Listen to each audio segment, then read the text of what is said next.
மொறுமொறுன்னு ருசியா அரிசி போண்டா செய்யலாமா? ஃபுல் வீடியோ லிங்க்கு ரெசிபின்னு கமெண்ட் பண்ணுங்க. முதல்ல அரிசி உளுந்த தனித்தனியா ஊற வைக்கணும்.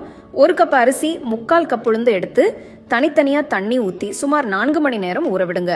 அடுத்து அரிசியும் உளுந்தையும் மிக்சில போட்டு கொஞ்சம் தண்ணி சேர்த்து திக்கான மாவா அரைச்சுக்கோங்க.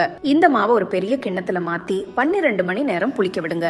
புளிச்ச மாவுல 1 டீஸ்பூன் உப்பு, நறுக்குன 2 பச்சை மிளகாய், 1 நறுக்குன வெங்காயம், நறுக்குன கருவேப்பிலை சேர்த்து நல்லா கலக்குங்க.